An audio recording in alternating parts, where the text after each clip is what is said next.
All right. Welcome, everybody. Thank you, Michael, for all your excellent help and support. It's funny in this world of the virtual world how we pull this kind of stuff off in short notice. So, beautiful day in Ottawa. I'm in Ottawa myself today. So, I'm looking forward to an afternoon of boating. There's not much left. So, today we're going to talk about mental health first aid, building a mental fitness plan. First, before I get into this conversation, I'm going to give you a little bit of a quick introduction of myself. I'm not going to spend a lot of time talking to you about my academic. I want to put this in context about why I'm doing these conversations and why this is important to me. I'm a kid that grew up in Halifax, was adopted, spent the first part of my life in Halifax for a couple of years, and then I moved to from Nova Scotia to Prince Edward Island, where I was adopted. Why I'm telling you this story is important as educators. I'm the kid who failed grade 2. I'm the kid who went to school every day and couldn't read or write. I'm the kid that actually struggled through academics, and I'm the kid that, because of good teachers, Miss Grade 5, Miss Stewart, helping me learn to get inspiration of different things, and teachers in Grade 8 and teachers in Grade 12, provided me the infrastructure. Now, back in the 70s, there wasn't a lot of support for people with auditory and visual dyslexia and ADHD in regards to knowing what they can do where we're at today. The reason I'm sitting here and why I have this conversation with you today is because I was a pretty good kid. I went to school every day. I didn't give a whole lot of problems. I was brought up, my mother and father had high values, and they worked with me every day to help me get through, and understanding that I had a challenge and we didn't quite understand how to support me. But my mother and my father got me into sports as my outlet, and sports was my savior. And I was pretty good at playing football. I ended up getting recruited in grade 10 to go to Acadia University to play football. We didn't have football in grade 12. Luckily, they kept recruiting me. And I went to Acadia University, and when I showed up, I was there for my first 2 weeks. And what's happened to me was my first real learning of my life. I mean, I got through the education system barely, but what happened to me when I got to Acadia is it started to come together for me what actually happened to me as a young person. What happened to me as a young man when I was at that point in time, after 2 weeks at a foreign land, if you will, going from PEI to Acadia, was a whole different world. And after 2 weeks, they asked me, Bill, how did you get to Acadia? And I said, by bus. And that wasn't the right answer. What they wanted to know is, how did you get in? And I never really understood the whole process, but I said I was there to play football. This one particular professor said, well, Bill, we accepted you in. Now we're responsible for you. Now we're going to give you an accommodation. She said, I'm supposed to retire this year, but I see something in you pretty special. I'm going to make you my project. And I'm going to stay with you until I know that you can get your accommodation, learn, and hopefully get you through Acadia so you can graduate. At that point in time, when they started to do assessments around my ADHD and help me realize what that was, and auditory and visual dyslexia, and putting accommodations in, that's when I started to realize I was living with an anxiety disorder my life too. And so when I started to realize compoundly what mental health was, I started to get all kinds of support. And because I had support, and because people gave me accommodations, and because I had great educators through the years, I'm the kid who actually got through this, learned how to read and write basically in university, because my grade level was about grade 7 or grade 8 when I got there. I got all the help I needed, and that led me going on to graduate Acadia a couple of times. I got a few masters, a few PhDs, and a postdoctorate. And through this journey, I spent the last 30 years of my life focused on mental health. And one of the things I want to talk to you about right now in the pandemic and all the challenges and all the levels of uncertainty, one of the things that I want to spend my time talking to you about today is not so much just about mental illness. I want to talk about what mental health is. There's a big difference. So I'm going to speak to you from 3 levels. I'm going to speak to you as someone who actually lives with a mental health issue every day and struggles with it and does things. And the reason I'm talking about what I'm talking about, because it works. And I'm also going to talk to you as a person who's seen patients for over 30 years, as a clinician, and as also someone who's been in the world of academics. And that I have a couple different roles. I'm the chief of research at the Conference Board of Canada, as well as I have a company called Howatt HR. I also do work with the University of New Brunswick. So I spent a lot of time thinking about how we can help people, but I want to do it in a way that's applied, that actually makes sense to people. And so we're going to have about an hour conversation today. I know lots of you are out there, and what I'm going to encourage you to do, I'm going to give you a couple of free resources at the end, give you an opportunity to get some more information. I know when we do these things, the purpose of this, and you know this, many of you as educators, there's a difference between education and learning. I'm going to give you some information, hopefully to engage you with some ideas. If you struggle with some mental health or not, I believe everybody, whether they're struggling or not, will benefit from mental health. Okay, so here's your first little quiz before we get going. If I asked you what the algorithm is for physical health, what would you say? What is the algorithm for physical health? Now answer it in your head, or you can yell it out with your friends. And here's what is most you're going to get. Most of you know exercise, diet, rest, and lifestyle choices is the algorithm for physical health. Now, you also know if you do these with intention, you reduce your risk for obesity, type 2 diabetes, and etc. Just because we know something's good for us, we may not necessarily do it, but most of us know with intention, there are things that we can do to reduce our risk for chronic illnesses due to physical health issues. Now, my question to you is, what is the algorithm for mental health? You see, there is things that we can do with intention that can actually improve our mental health. One of the things I want to do through this conversation is success for me is when you leave this chat, you'll have a frame of reference for what the algorithm is for mental health and what you can do proactively to actually have a positive impact in your life, on how you interact with people, as well as our frontal locus region, all of us right now with worry and uncertainty of figuring out what this new normal is as we deal with the thing called COVID-19, we do know that our physical health and our mental health will actually reduce our risk for illness as well. So we do know that we can build our immune system that can help us. Stress, one of the challenges with stress is it can be a great gift to us. There's eustress and distress. But distress, if we're not mindful, it can actually accumulate and it can actually suppress our immune system. So by paying attention to our physical health and doing a little things basic can help us, but as well as our mental health. So let's see in my little journey today if I can give you a couple ideas to walk away with and some tools. All right.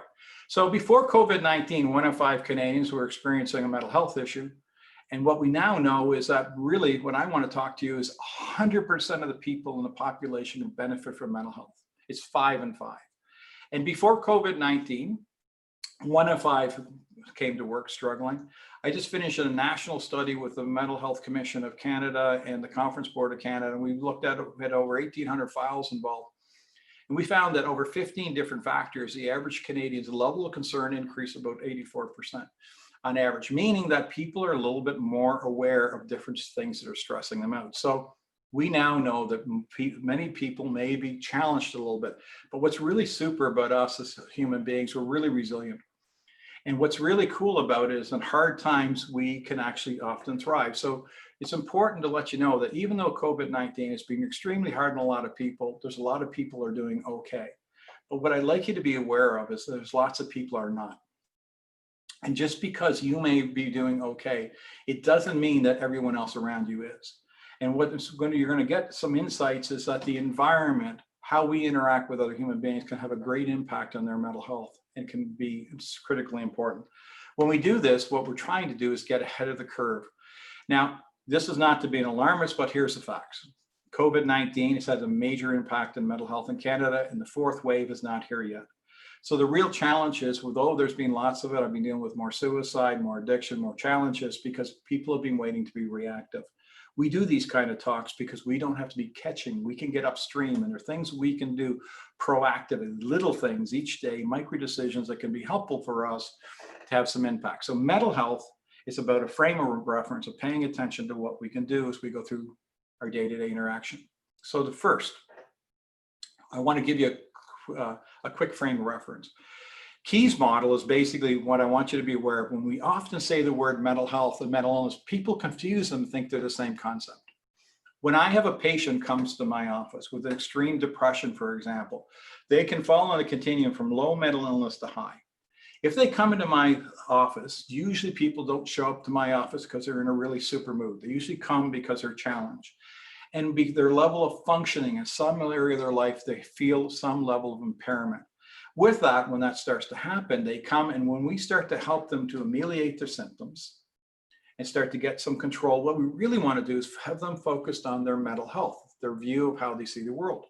So I can have a person who we can get them in remission with depression. They still have depression, but we have it in remission. But what we do is they can end up having amazing mental health. Think about someone who's a type 2 diabetic. They may not have paid attention to their health a whole lot. They might have got type 2 diabetes, and we know a lot of it from the World Health Organization is lifestyle choices.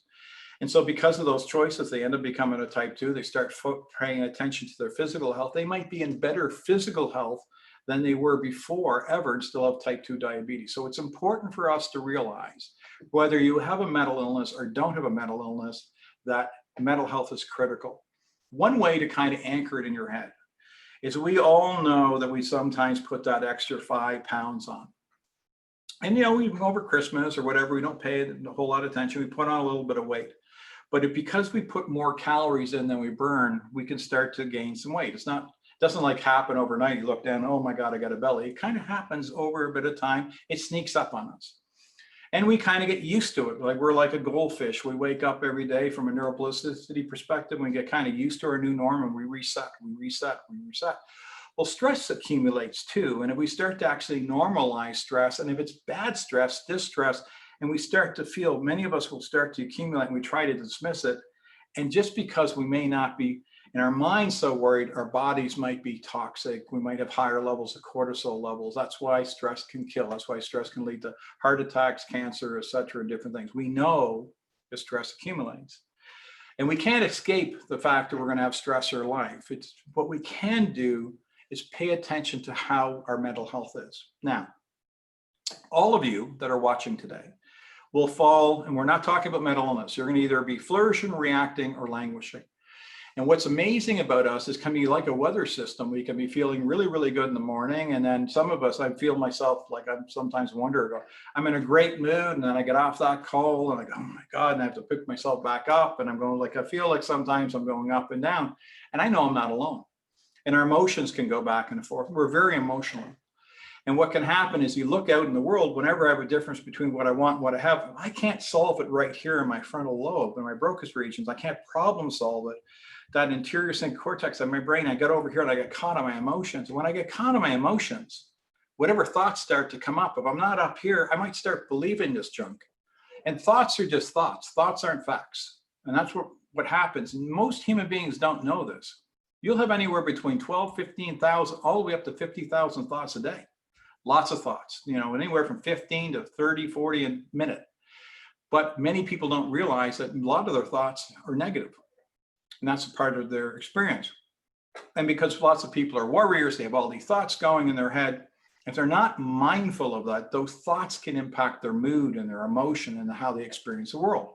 So what mental health is about is getting us focused on what we can do, pro-social, that can help us flourish and help us in those hard times to stabilize, to allow us to give us time to push through. Now, what you may not know is what the algorithm of mental health is.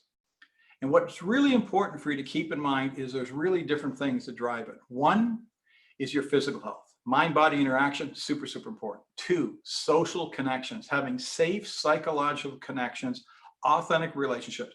It's not relationship management that I find is a big, big problem with a lot of people. It's the absence of having meaningful social connections where you feel valued and trusted. And the mental fitness are those pro-social behaviors that you do with intention. We all don't need to be meditating because we may, benefits, really good benefits. Meditation's amazingly helpful, but so is walking your dog. So is doing things with intention, helping your neighbor. So is doing things, maybe journaling, maybe doing some deep breathing, maybe doing some mental rehearsal. There's all kinds of micro skills. I've written a lot in the Globe and Mail, and I've written over 300 different micro skills, everything from acts of kindness to affirmation to everything that you can think of that are pro-social. Now, what's interesting, many of us may not realize how important the environment is. The environment is what your employer is providing you this conversation. That means they're giving you access to information for your consideration. Do they think this is a God in a box? Absolutely not. Do you think you're valuable? Absolutely. But they actually want you to have a frame of reference, because the same thing as any time, having educators who can show up with good mental health will benefit children and benefit their interaction with each other. So what the environment really is based off the social determinants of health. Access to medical, access to food, shelter, water, things. You know yourself how important school is, because 20% of the children who come to school are actually getting themselves out of situations where there could be abuse or no food, or et cetera. So there's a lot, even though there's anxiety, the school is a savior for many children. And so when you start thinking about the totality of mental health in this conversation, is that what we may not know is that 40% of your mental health is based on your actions. 50% of it is your genetics. Some of us can just jump farther. Some of us have more of those chemicals that make more of the really good, serotonin. Now, serotonin being a well-being drug, if I asked you to point with one finger where your body makes serotonin, lots of you are going to point at your head. It's actually your gut. About 90%, 94% of all your serotonin is made in your gut. So probably what you put in your mouth actually impacts your brain chemistry, because your brain really likes certain foods like borotin and different chemicals that come out of like tomatoes and vegetables and fruit and fish and omegas and those kind of things. May not really thrive in chocolate bars or potato chips. Now, what's amazing for us, if we're aware that 40% is the environment, 50% is genetic, and 10% is the environment, then we really have a lot to do with our own mental health. So when I work with large organizations all across Canada, I talk about the two-way accountability. There's lots of things the employer can do to help create a psychological safe workplace, have no tolerance for bullying and harassment, have psychological safe leaders, have people who work together respectfully and care for each other. But there's also things we can do for ourselves. So if you're sitting there, as I start to get into what mental fitness and how you can actually get a couple ideas today for yourself, I'd like you to pause for a minute and imagine the following. If you could look at flourishing, imagine that it said 0 to 10, reacting 0 to 10, and language from 0 to 10. Those are all, to think of it just being as ranges. And say, so on a typical day, where do you think you are? And you might say, oh, I'm at reacting 5, or I'm at reacting 2. Are you closer to languishing, or are you closer to flourishing? But take a moment and see where you spend a typical day. Just read these. Just give you a second. I'll have a drink of water. Just take a second and self-evaluate where you're at.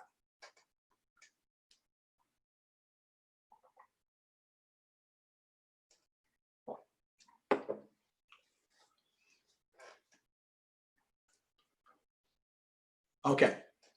Now, we collect a lot of data through an instrument I created called the Mental Fitness Index. We have tens of thousands of files. And one of the things that's I'm noticing the more we're doing this is lots of folks are somewhere between, probably they think they're doing okay, and they're somewhere between a 6 and an 8 on reacting, kind of where the bell curve, the top of the curve is. And so that tells me lots of people feel they're getting by. They're checking the box. They're being responsible. They don't have real highs, they don't have real lows. They just kind of get into a routine. One of the things we want to do is protect that yellow and stay in the closer that we can actually proactively move a little bit more towards flourishing, the more our station in life and our experience will be. So what mental fitness is all about is increasing our ability to give us more capacity so that we have more energy and optimism to be able to deal with our challenges. And it's what we do with intention to learn how to deal with our challenges of life. Because if you recall, when I did that flip the switch, when we get over here into this caveman brain, a lot of stuff can happen. And in the absence of hope, human beings have nothing. In the absence of hope, human beings have nothing. So I'm going to give you a metaphor. The wrong time to prepare for challenges with mental health issues when you're in it. So if you create a mental rehearsal saying, if I ever get really, really stressed and I get caught in my negative thoughts, what would I do? Well, I could talk to my friend, or I could go to call my EAP, or I could talk to my physician or my paramedical or my local like, in other words, have a plan what I'm going to do with my pathway to help if I need it. I'll give you an example why I'm saying that. If you got into your car and went to start your car and the car didn't start, most of us would go, oh, okay, like me, I'd get out, open up the hood, create the illusion I knew what I was doing for a couple of minutes and say, put my hands up and then put the hood down and call CA, because I don't have a damn clue what to do with the car. But I know one thing. Yeah, just because I don't know the answer doesn't mean that car needs to necessarily be thrown away. One of the things that's important for us as human beings to remember, there are times in our life when we actually can be overwhelmed. In fact, around 40 to 45% of the population, by the time they're 40 years old, will have some major episode in their life that will tax them and challenge their mental health. And what happens is that just because you get here and you don't know the answer doesn't mean there's not an answer. If you think about suicide and people taking their lives and challenges because they get here and they believe and they lose hope. And in the absence of hope, there's no plan. So part of our mental fitness plan is to know, hey, listen, if I ever get overwhelmed, talking to people is okay. We build mental fitness will help us reduce stigma. And if we don't talk about it, someone who lived their entire life with a mental health issue, I get it. See, I'm a walking accommodation now and a billboard for it. I get it. I'm pretty comfortable talking about it. But we have to be careful when we do this, that other people who may not be ready yet, that doesn't suppress them because of where they're at. We have to treat everybody as unique and special and aware that there are opportunities for support. And so one of the things that's important as you're going into your school year and you're doing your mental health strategies, the more we can be talking about normalizing mental health, that we all can do things to promote our mental health, the more people will start to realize it's not about being weak or strong. It's not about being about good or bad. It's not about being something wrong with me. The fact is that life happens and all of us are going to have challenges. And every one of us will have hard days. There's no way, in God's name, we're going to be able to escape that. We all know that we can't escape the outcome of all of us. And some of us live with that challenge. So when the reality is being a human being is we have a certain finite amount of time on this planet, the more we can learn to enjoy our moments, the more we can actually be able to realize life is really about perspective.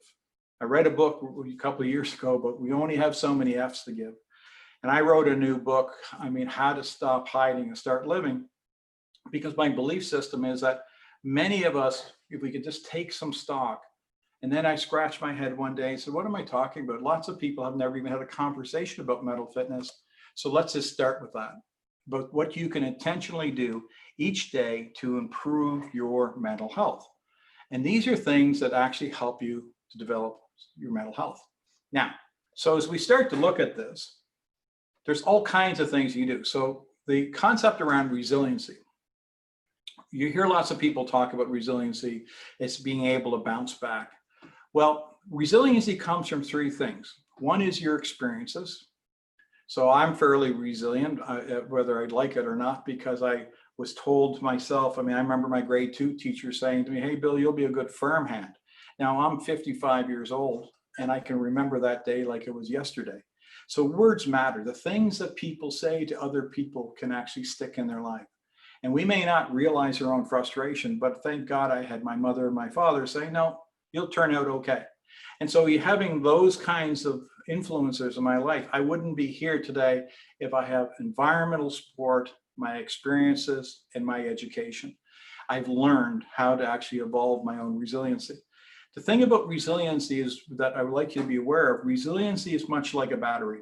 And the things that you do to charge your battery. So if you're living your life and you're in so much stress and your cup is at 98%, well, COVID put a lot of people over the top. The thing about working on your mental fitness is to create more room in your cup, because I can tell you, whether we want to hear it or not, is that there's going to be stressful days and things are going to go the way we may or may not like. Things like divorces and children and sickness and family members. All of this is, I know most of us want to wake up and think everything's going to be okay. And guess what? There's going to be many beautiful days. We just can't miss them worrying about the bad ones. So part of resiliency is having perspective that there's between good days and bad days, this thing called misery. Misery doesn't mean that we have to be in a place of pure pain. I'm going to give you an example. I lost my mother 5 weeks ago, and I'm sitting in Ottawa. My mother's in PEI, and I couldn't get to my mother. Now I'm going through grief, I'm going through regret, and I'm going through loss because I don't have my mom. Now, what's important for you to understand is inside, it still bothers me and still raises emotion when I even share this with you. But my mental health is pretty good each day. So I don't have to be jumping up and down happy and have good mental health. That's a part of something people need to understand. Happiness is an outcome, which is really good, but good mental fitness can increase our set point or change our set point for happiness that can actually help us our station in life and how we see the world. But again, like anything in life, if we don't have the tools, we may not be able to do it. So let's start with a simple tool, a frame of reference to help you pay attention. So most of us have this thing called a cell phone. and we know what it is. And few of you would plug the phone in and say, okay, when you plug that sucker in, what do you expect it'll be in the morning? I know that some of you set the alarm and say, hey, listen, when it's 44% charge, I have to unplug it because that's enough for me. Most of you will say 100%.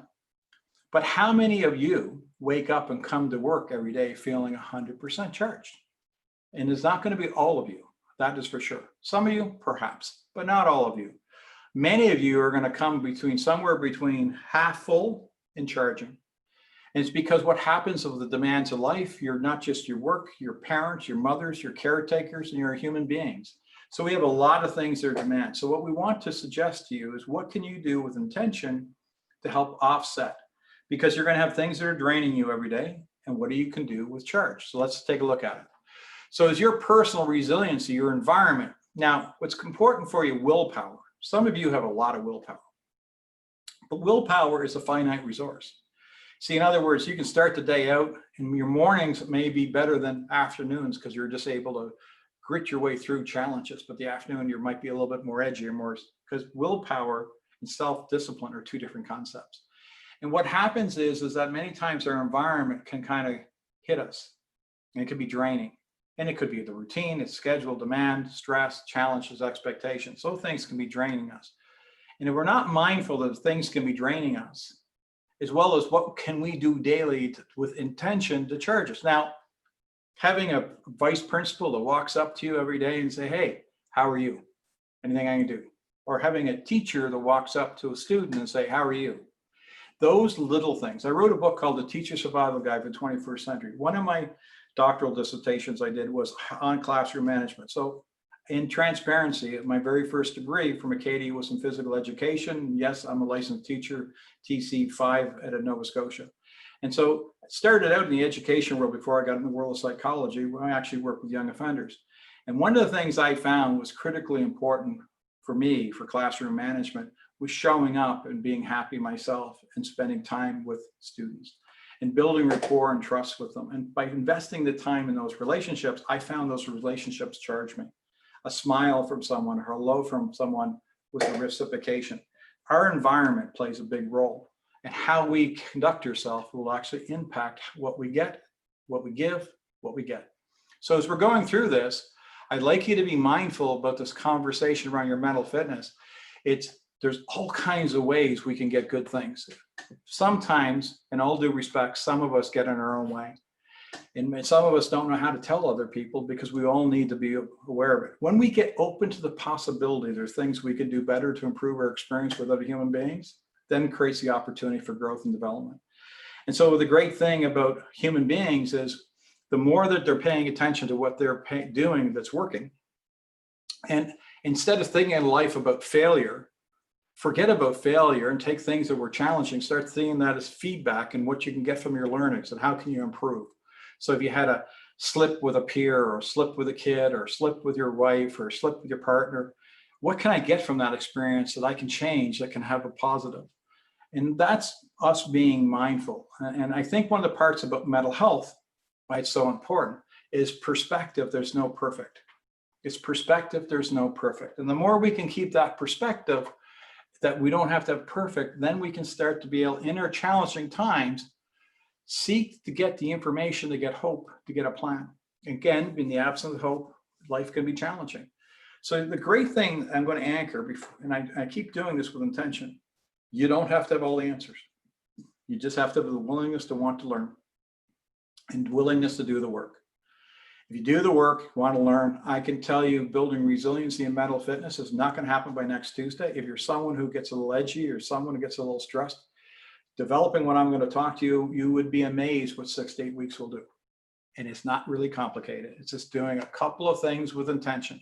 Now, coping skills, it's important to be able to suggest what I'm going to talk to you today is going to be about sustainability coping skills. These are things that you do every day.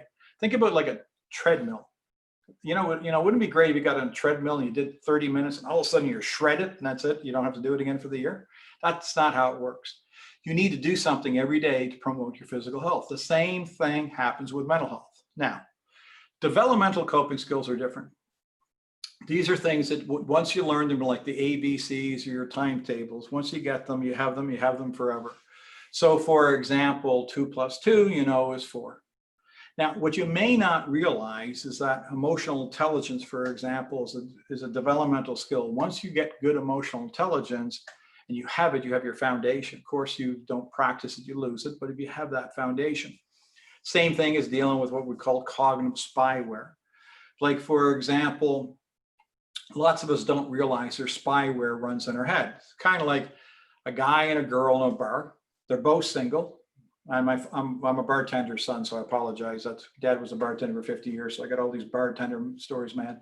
Anyway, another workshop. So anyway, if you got a guy and a girl in a bar, they're both single.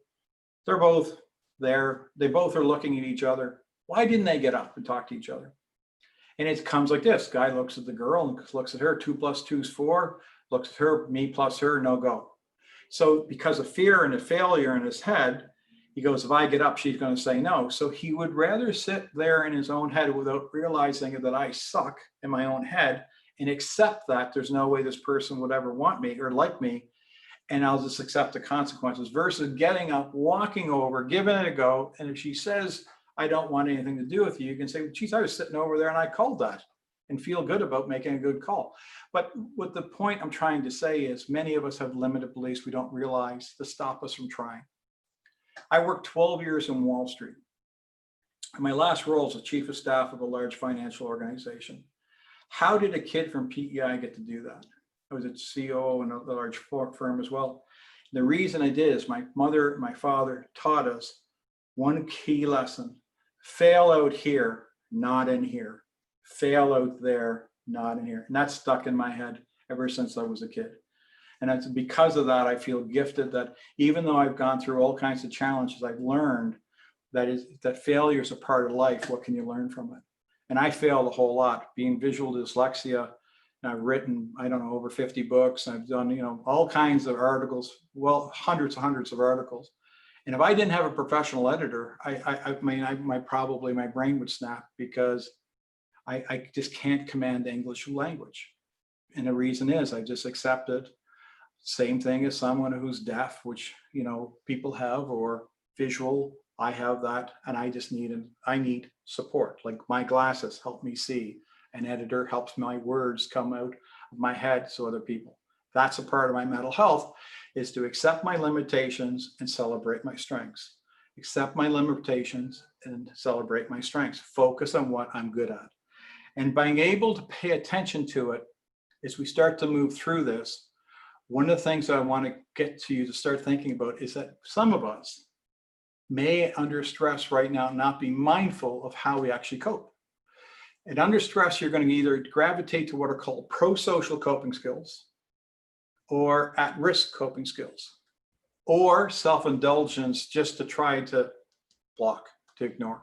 Now, mental fitness is about getting you to spend a little bit more time on health and a little less time at risk. And it's not about being perfect. You could have some days where you just break down and you're just going to have that pizza. That's being a human being. That doesn't mean that you're completely lost it and you're now into a food addiction. It just means you're treated yourself to deal with something. That's okay. We're talking about habits and what you're doing under intention. So as we're going through, I'd like you to just think about, where do you naturally focus now, more on pro-health or at risk? Only person who knows the truth is you.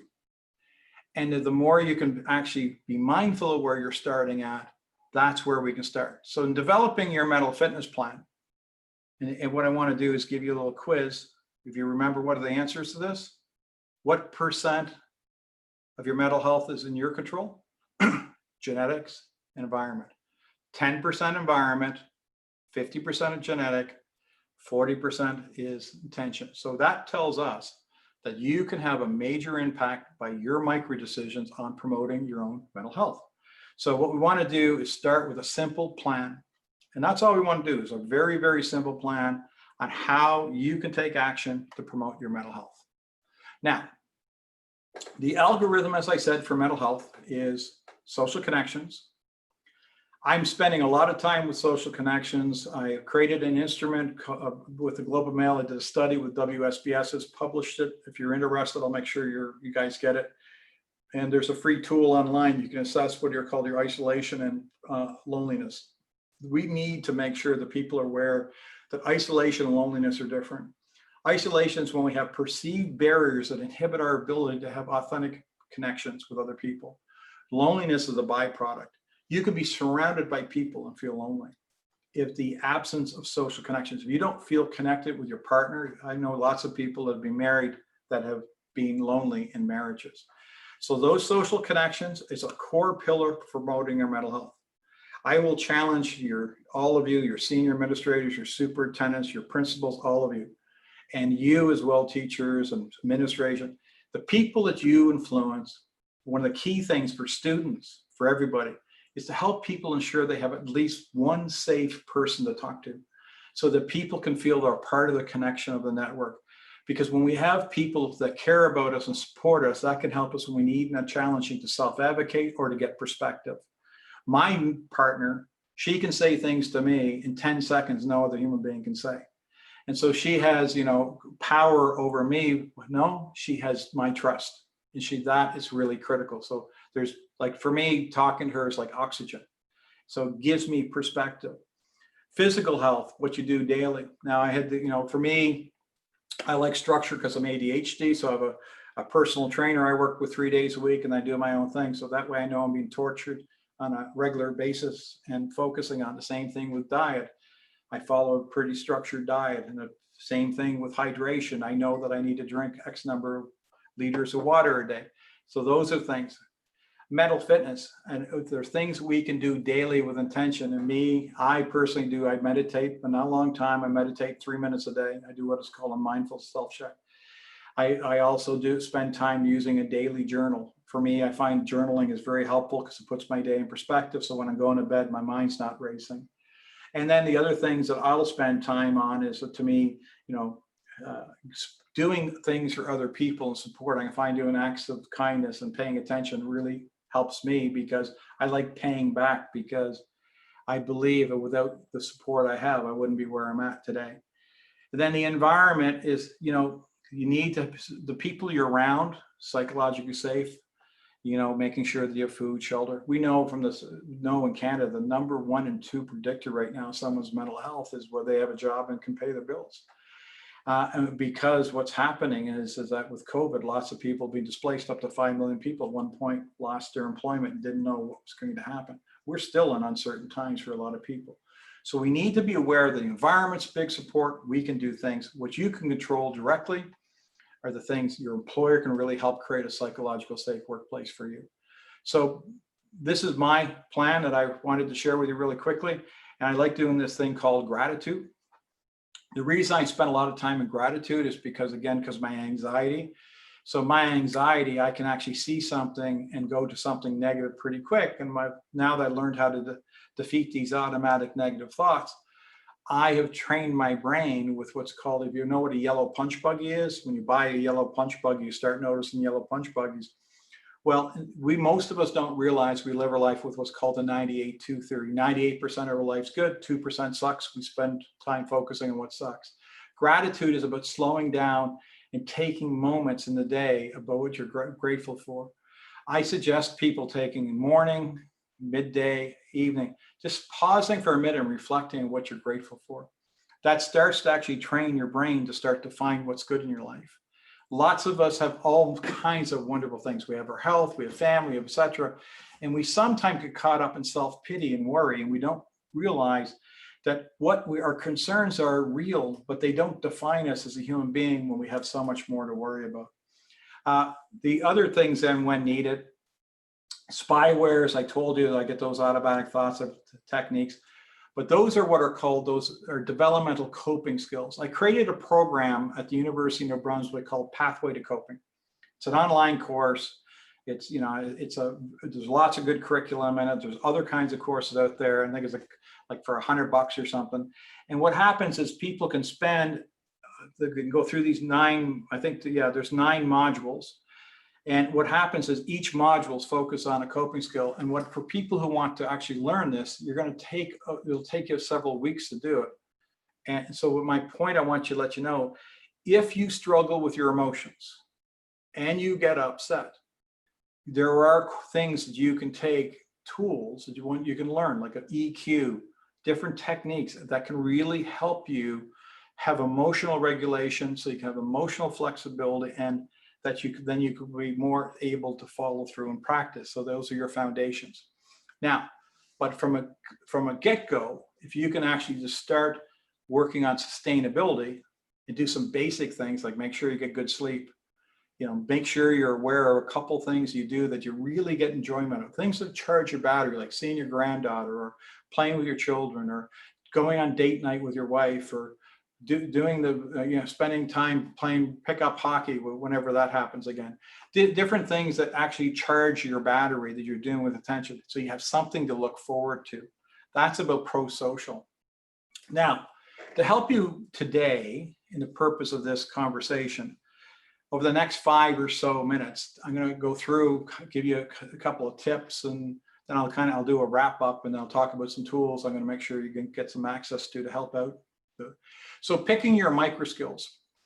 One thing that I actually will ask you to think about is evaluate if you are right now thinking about your mental health and you want to improve it.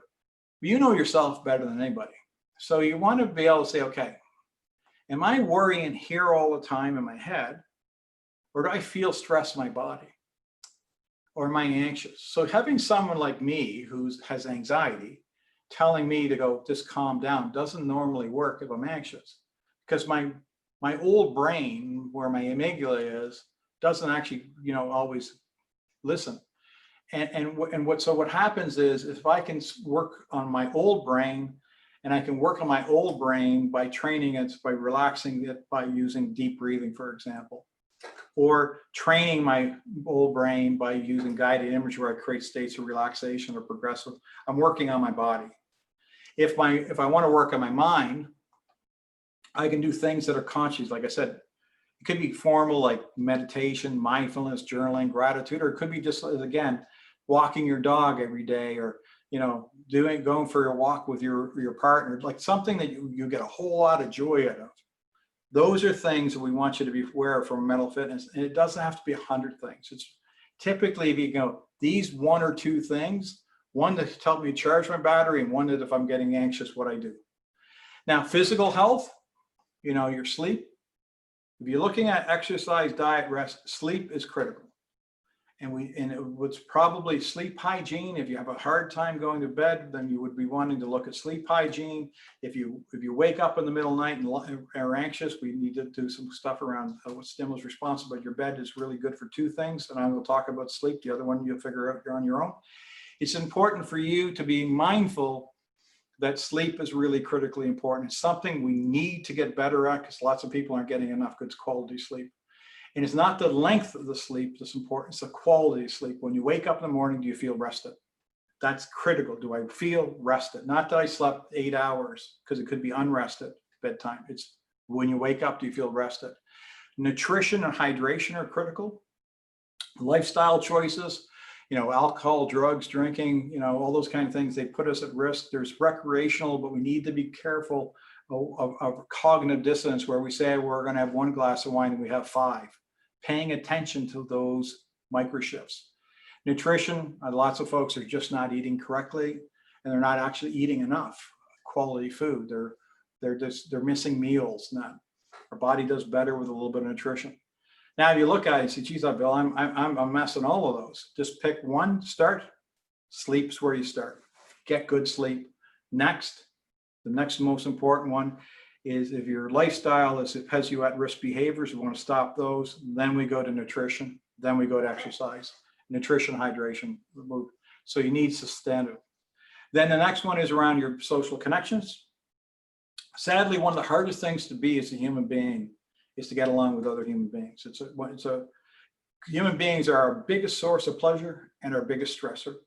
And what we need often to be able to get along with other people are people who click with us, people who we feel safe with, people who enjoy. Now, we're in an extrovert world. See, the extroverts kind of control the world. And one of the things for being an introvert myself, we create the illusion that we're extroverts, but I'm an introvert. I live by myself in Ottawa. I'm quite happy by myself. My partner and I, she'll visit from time to time. And what'll happen is that it's kind of shaping where I'm at in my head. And what happens is it's important for us to be clear that the people we interact charge our battery. If we interact with people who are always draining our battery, that's going to be hard on. So when you start thinking about your mental fitness strategy, it could be no more complicated than going back here, looking at me. What I said is pick one thing that you're going to do with intention for your mental fitness every day, one thing for your physical health, and those social connections. It doesn't have to be a full baked plan. But if you're saying to yourself, God, I got all these challenges, or I'm a worrier, or I've been naturally stressed, or that's okay, because a program like this is not meant to be a God in the box. This is education. Maybe you go from awareness to accountability and action. This might give you the insight that you want to do more. And one of the things that's important for you to be thinking about, if you want to progress with your mental fitness, and you say, okay, this mental health stuff makes sense, what's really important is not just to talk about it, but be very clear in what you're going to do. Not in your head, write it down. And if you say to yourself, okay, I want to learn how to, I want to cope better. That's it. I want to get better coping skills. Well, you just saying it not going to make it happen. So what realistically is that you might want to say, okay, what competencies do I need to have? Well, I'm edgy, or I'm anxious, or worried. Then take a course, read a book, take something and make some time. Some people say, oh, I don't have any time for this. Well, if you think about how many hours someone stressed out spends worrying, take a little bit of that time invested into non-worrying, so that in time you can get to where you want to. Do what's realistic, small. My mental fitness plan that I showed you takes me not a long time each day. My exercise is something that's a part of my life. My social connections is a part of my life because it keeps my substance and of life. And then my mental fitness are just a few things I do every day, but I do them with intention, and I know I'm doing something for my mental health. What supports you have available? That's important around who can you access. Think about the car metaphor. The wrong time to be prepared if you need help is often when you're in crisis. So let's say you did get stressed. Know where your EAP number is. Know what your paramedical plan is. Know what your communal mental health resources are. Consider doing your own mental health profile in regards to how your current, not your mental illness, but what's your current mental fitness. We have a website that we have a free website. We do usually every Tuesdays, we do these little webinars, and hundreds of people have come from around the country to a 20-minute. And the purpose of it is just to give people an introduction to some more micro skills. So we'll make sure Jen tells your team about that. Social contracts, telling people that your intention, get a partner to school and say together, share your mental fitness plan, talk about it, evolve it. And the more, again, we talk about mental health, the more people are going to feel safe talking about it. And we don't have to be perfect every day. And if you're not feeling good that day, you can say, hey, I'm having an off day. And then people can start to work and support each other. If you're having off days every day, you probably need more support. And that doesn't mean that people, because the big thing I try to tell people is someone who lives with a mental illness, I'm responsible to articulate what people need to do to help me. It's really difficult if I can't articulate what my support is for myself and for them. It leaves us all in a kind of a confused position. Sometimes all I need is 5 minutes alone so I can get my perspective, or slow down, don't talk so fast. So we just need to be able to know what we're doing. And I believe keeping a record, a journal, is really, really good. And so what you can do for yourself is focus on the things that you can do today to charge your battery with intention. That's a big one, we hope, when people do this. What can you do for others? You can ask a friend or a family member or coworkers how they can support you and what you can do. Now, what I'm going to do for you is we have just created what was called the Mental Fitness Playbook. It's a white paper. I'll make sure they send you guys instructions how you can get this white paper if you're interested. We also have coming, we're building we have some free ebooks and tools that people can get access to. A book I called The Coping Crisis. You can register and get access to it. So there's some tools that we wrote, that we created, because I like when people leave these types of things to have some things that if they want to, they can take, and they can go take action and start to move. The University of New Brunswick, I told you about the pathway to coping. I'll make sure you get that information. There's also a 3-hour workshop on online on how to make a mental fitness plan, and walks you through different assessments and etc. as well. The key to this is if you can get your head around that mental health, really there's no shortcuts to it. The same thing as physical health, there is no shortcuts. So, you know, how we take care of our physical health will predict our physical overall health and our risk for chronic disease. How we take care of our mental health will impact how our experience is with other human beings and with ourselves. It's pretty bloody hard to get along with other people when we're struggling in between or between our own 2 ears with ourselves. It's hard to really like other people if we don't like ourselves. It's difficult to accept other people when we don't trust and accept ourselves. So part of mental health is being responsible for what we can do for ourselves. And I think we're evolving, that we actually understand that we're all unique, we're all special. That's why, you know, if you think about DNA, everybody has their own DNA code. Well, we all have our own genetic set point in regards to happiness. The good news is that some of us, we can change your set point by what we do. So some of us who are just you know, I know you know them, they're probably sitting beside you, they're happy every day. And, you know, and those people, thank God they're there, because they can give you inspiration and they can be great. Those types of people, extroverts that are happy all the time, have great energy. We love being around them. And some of us that are introverts that have you know, it's kind of sometimes I've over the years really worked on being more optimistic, and it's been hard because, you know, I come from a background of trauma and abuse and different things and experiences and failure. And so trusting other human beings has been a life journey for me, but I know I'm responsible for what I create and who I am and how I show up. I don't have to be perfect. I just have to be okay with who I am. And that's was the biggest lesson I got. And the more we can do that and pay attention to it, and not think that this stuff is all poofy and, you know, that it's all in your head, which by the way, it is in our head, which is kind of interesting. But on a serious note, there's things that we can do.